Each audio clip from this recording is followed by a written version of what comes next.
எனக்கு ஒரு கேள்வி வருது. மனுஷனை களிமண்ணால படைச்சோம்னு சொல்ற அல்லாஹ் மனுஷனை படைக்க ஏன் களிமண்ணை செலக்ட் பண்ணணும்? இது அந்த வசனத்தை பாருங்களேன். களிமண்ணில் உள்ள சத்துனால தான் படைச்சோம்னு சொல்றான். சரி, களிமண்ணில் அப்படி என்ன சத்து இருக்கு? களிமண்ணில் என்பிகே என்ற சத்துக்கள் இருக்குது. என்னன்னா நைட்ரஜன், பீனா பாஸ்பரஸ், கேனா பொட்டாசியம் என்ற சத்துக்கள் இருக்குது. நைட்ரஜன்னு சொன்னா ஒரு தாவரம் நல்லா பச்சை பசேன்னு பசுமையா வளருதுல, அதுக்கு காரணமாகும். பாஸ்பரஸ்னு சொன்னா பழங்கள் மற்றும் காய்கறிகள் தருவதற்கும், பொட்டாசியம்னு சொன்னா வேறு நல்லா ஸ்ட்ராங்கா தாங்கி பிடிப்பதற்குரிய சக்தியை கொடுக்குது. ஸோ மனுஷனை வலுவா படைக்க தான் எல்லாம் மண்ணை செலக்ட் பண்ணியிருக்கான். அந்த மண்ணு எப்படி தெரியுமா? மனுஷனை படைக்க போறதா அல்லாஹ் மலக்குமார்கள்ட்ட சொல்லி மண் எடுத்துட்டு வர சொல்றான். மலக்குமார்கள் பூமியில் உள்ள பல தரப்பட்ட மண்ணையும் எடுத்துட்டு வந்துறாங்க. அத்தனை மண்ணையும் ஒன்று சேர்த்து தான் அல்லாஹ் ஆதம் நபியை படைச்சான். சரி, மனுஷனை படைக்க அல்லாஹ் ஏன் எல்லா மண்ணையும் எடுக்கணும்? பூமியில் உள்ள ஒவ்வொரு விதமான மண்ணிலையும் மனுஷனுக்கு தேவையான கால்சியம், புரோட்டீன், அயன் இந்த மாதிரியான சத்துக்கள் இருக்குது. ரிவர்ஷன், ரெட்ஷன், பிளாக்ஷன், அலுமினேஷன், எம்ஷன் இந்த மாதிரியான சத்துக்கள் ஒவ்வொரு விதமான மண்ணிலும் ஒவ்வொரு விதமான சத்துக்கள் இருக்குது. நம்ம மேலே சொன்ன மூணை மட்டும் எடுத்துக்கிட்டா கூட என்ன சொல்ற இரும்பு சத்து உடலின் வளர்ச்சிக்கும், கால்சியம் சத்து உடலின் எலும்பு பகுதியை பலப்படுவதற்கும், புரோட்டீன் சத்து உடலின் ஆற்றலுக்கும் பயன்படுகிறது. அல்லாஹ் ரொம்ப நுட்பமானவன்.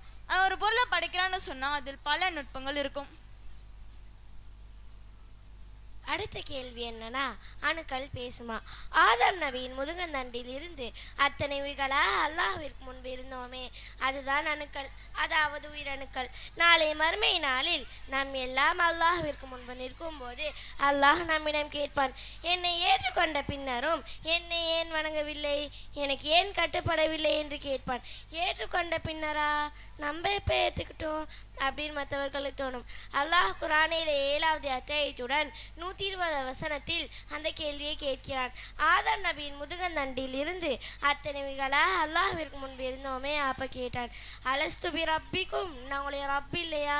அப்போ எல்லா உயிர்களும் பதில் சொல்லியது, காலூபலா, ஏன் இல்லை, நீ எங்களுக்கு இறைவன் தான் என்று அத்தனைவிகளும் பதில் சொல்லியது.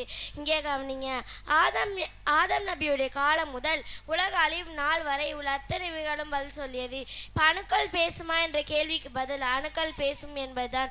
இன்றைக்கி நம்ம சயின்டிஃபிக்கலாக பார்த்தோம்னா, இன்றைக்கி நம்ம யூஸ் பண்ணுற டிவி, மொபைல், பென்ட்ரைவர் இந்த மாதிரி எல்லாத்தோடையும் ஆடியோஸ் கேட்குறோம்.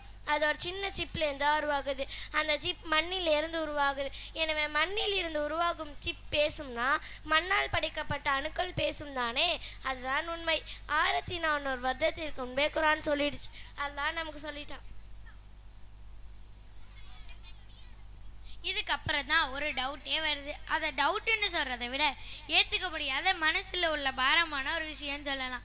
8.1 மில்லியன் மக்கள் தொகை இன்னைக்கு இத்தனை மனுஷனுக்கு மத்தியில் எத்தனை வேறுபாடுகள், எத்தனை வேறுபட்ட கருத்துக்கள், பிறப்பால் உயர்ந்தவன் தாழ்ந்தவன் அப்படிங்கிற வித்தியாசம் ஏன், எதுக்கு, எதை வச்சு வந்துச்சு இந்த வித்தியாசம்?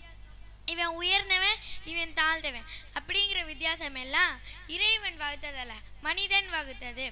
இவன் ஏழை, நான் பணக்காரன், நான் படித்தவன், இவன் படிக்காதவன், நான் முதலாளி, நீ என் தொழிலாளி. அப்பப்பப்பப்பா எவ்வளவு வித்தியாசம்! இது என்ன உணர்வு இது? இதை நம்ம எப்படி எடுத்துக்கிறது? இதெல்லாம் இறைவன் வகுத்ததா? நமக்கே புரியணும்ல. 2026 இப்போ மக்கள் தொகை 8.1 பில்லியன் இருக்கும். அப்படியே கொஞ்சம் முன்னாடி போனா 1974ல் 4 பில்லியன் இருப்போம். அப்படியே இன்னும் கொஞ்சம் முன்னாடி போக 1810ல் 1 பில்லியன் இருப்போம். அப்படியே இன்னும் கொஞ்சம் முன்னாடி போக போக போக ஒரு மனிதர்கிட்ட போய் நிற்கும். அந்த மனிதர் தான் யார்? அவர்தான் ஆதம் அலைஹிவஸல்லம். அல் குர்ஆனில் 49வது அத்தியாயம் 13வது வசனம், யா ஐயுஹன் நாசு இன்னா ஹலக்னாகும் மின் தக்கரில் வ உன்ஸா, மக்களே, உங்களை ஒரு ஆண் பெண்ணிலிருந்து படைத்தோம். அதாவது ஆதம் நபியும் அவரது முதுகுத்தண்டிலிருந்து வந்த ஹவ்வா அலைஹிவஸல்லம். இவர்கள் இருவரில் வந்தவர்கள் தான் மனித இனம், மனித குடும்பம். இப்படி இருக்க எங்கிருந்து வந்த இந்த உயர்வு தாழ்வு? எப்படி வந்த இந்த உயர்வு தாழ்வு? தோணணும்ல, யோசிக்கணும்ல. மனிதனுக்கு மத்தியில் தோற்றத்தால், நிறத்தால், மொழியால், கோத்திரத்தால் வேறுபாடு என்பது மனிதனுக்கு மத்தியில் அவன் எந்த நாட்டை சார்ந்தவன், இவன் எந்த நாட்டை சார்ந்தவன், அவன் எந்த மொழியை சார்ந்தவன், இவன் எந்த மொழியை சார்ந்தவன் என்ற வித்தியாசத்தை தெரிந்து கொள்வதற்காகவே தவிர இறைவன் இதை வைத்து எந்த ஒரு உயர்வையும் தாழ்வையும் நாடவில்லை.